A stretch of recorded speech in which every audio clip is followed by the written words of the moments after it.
Well, welcome to Midweek Wednesday as we gather on the 21st of October here in the chapel of Bethel United Methodist Church. I'm happy to join you today and have with me Nova Duncan, who works with all of us. Nova works with all of us, right? With our children, with Sunday schools, with our senior adults. And then beside me is Allie Jose. Allie recently married to William, as you know, during the pandemic. And they are with me as we talk a little bit about spiritual formation. Before we talk about things spiritual in the life of the church here in the middle of the week, let me remind you of a couple of things. This Sunday is mostly a musical Sunday. We have both brothers who will be, Micah and Seth, who will be with us, joining Greg Jones as they bring their dueling violins, and Greg brings the gifts that he does at the organ. And so you will find that the majority of the service as it flows this Sunday at 10 is music with a little bit of reflection at the end that I will bring. So know that about this Sunday. This Sunday afternoon is also a drive-by. So in addition to Allie and William being married during the pandemic, Garrison and Laurel were married during the pandemic, and we have not had a chance to appropriately have a wedding celebration, wedding shower for them. So it's after the fact now, but Laurel and Garrison will be under the breezeway to the side of our education building on the Chip Center side, as we have been doing these drive-bys. And you're invited to drive by, offer them your congratulations. They will have, much like you would be at their wedding, they will have cupcakes for you. And while they're gathering here, children, parents know about this, but children will be gathering in the courtyard for some outside socially distant activities that will be well supervised, part of which will be cards for Garrison and Laurel, and then the field trip around to see them and give them cards and receive the cupcake. So a fun-filled day all day long, meaningful, fun all day long at Bethel. Hope you can be part of those. Also, a brief word about our brother, our colleague, our pastor emeritus, Reverend John Hipp. Reverend Hipp is in the hospital in Charlotte. He is under the care of his cardiologist there and was moved there on Sunday evening. He developed double pneumonia last week and was at Trident, but it has become apparent yesterday that the infection is now in the valve that was replaced about a year ago. So the valve has to come out and be replaced and will be done the old-fashioned way, open heart surgery. We don't yet have the exact date, whether it will be Thursday or Friday. But through our e-blast tomorrow, we hope to update you and help you know the status of the surgery as it is scheduled and as it is completed and as he recovers. So our prayers are certainly with John and Carol and their children and grandchildren as they navigate these health concerns. John has a sense of confidence that he's in the best of care. And of course, ultimately, all of our lives are in God's good care, and on that we depend. So for these moments, I was reflecting yesterday in staff meeting and thought of something that has stayed with me from earlier in my ministry. I was probably in my early 30s, and remember at a seminar, someone said to me, we're talking about Jesus being the good shepherd, and we were pastors were under shepherds, under Jesus. And the workshop leader said, you realize that shepherds do not feed sheep. Sheep feed sheep. Shepherds don't feed sheep.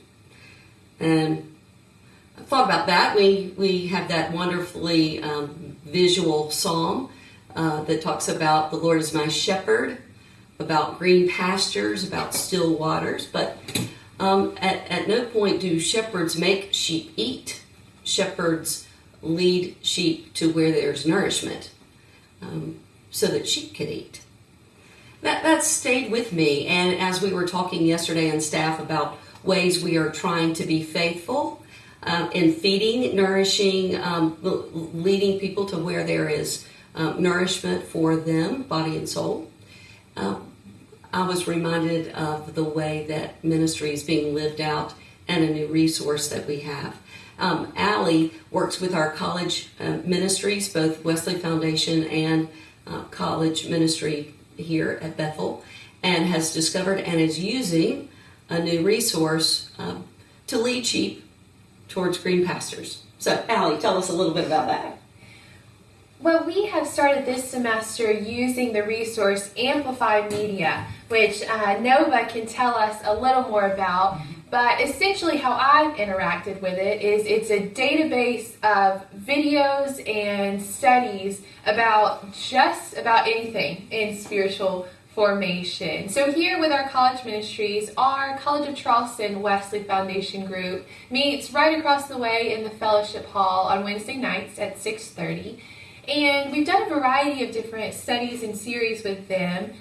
But with Amplify Media becoming a resource, I asked them if they would be interested in doing a video series. So we picked through a few and we settled on the 6-week Revival series by Adam Hamilton. This series looks at revival through the lens of John Wesley's life, which has been especially interesting for our group. Many of them, not all, but many of them come from United Methodist churches. I myself grew up in the United Methodist Church, but don't necessarily know a lot about who John Wesley is. We call ourselves the Wesley Foundation, but we don't really know who Wesley is.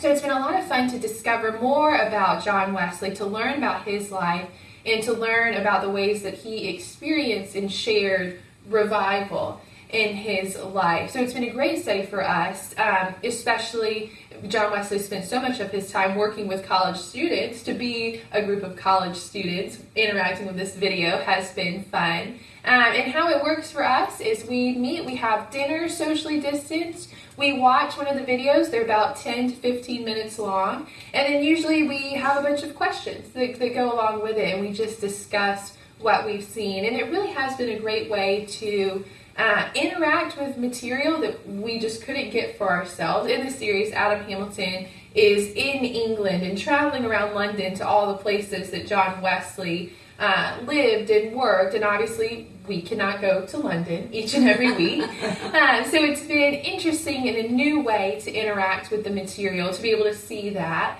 And then we get to make it our own. We ask some specific questions. How do we experience revival as college students? How do we come together as a community on our campus? What can we do to be involved in issues of social justice? So we have really enjoyed the resource. It's been a great tool in their formation and truly in mine as well. Well, it certainly is a wonderful gift to have. It's a new gift. Nova discovered it among our Cokesbury resources and publishing house earlier, and I think it was even used for our Vacation Bible School. So I'm going to ask Nova to tell us how we can find out more. If you are a person who would love to have a small group on your back porch, if you're a person who has responsibility in a Sunday school class, whether you are meeting virtually or whether you're meeting on site, or if you just simply for your own enjoyment and nurture have access to this. So Nova, tell us more. Yes, we used Amplify Media for VBS this year because of course, as you know, we didn't have on site. And the resources that Amplify Media provided for VBS was just spectacular. I mean, I felt like I really had a real Bible school, even though we weren't at church. But way the kids connected with the activities and things that they provided was just fabulous. And I can't even begin to tell you the resources that are on Amplify Media. And the great news is it's available to anyone at Bethel Church. All you have to do is email me at sundayschool@bethelcharleston.com. I can send you a code and you can explore on your own or as a Sunday school group if you want to explore, or I can help you and you can contact me and we can talk. So very easy. Contact me, sundayschool@bethelcharleston.com if you're interested, because even if you're sitting at home and you feel isolated but you still want to connect, I just can't even tell you how many resources are there. So please do that, all right? Thank you so much. You're going to find out that we are really excited about Amplify Media. Great. Let me ask you one more question, Nova. Are these only studies, or are there There's podcasts, there's lectures, there's songs like for the children, a lot of the videos and singing. There's all kinds of information there. I mean, there's music. The Methodist Church Publishing House is in charge of Amplify, and we got it through Cokesbury because Cokesbury is where I buy most of the materials we use for Sunday school. But I can't even begin to tell you how much stuff is there. I haven't even barely touched the surface. Allie has looked, Garrison has looked. We just have barely dented. So if you're really interested, please let me know, and we can pursue that because this is a great, great resource for us, especially during this time. Very good. Yeah. Well, we are grateful that you've spent a few minutes of your midweek Wednesday with us, and we hope that as we go into the weekend that you will feel God's love in your heart, God's peace in your spirit, God's power in your life. We'll see you on Sunday.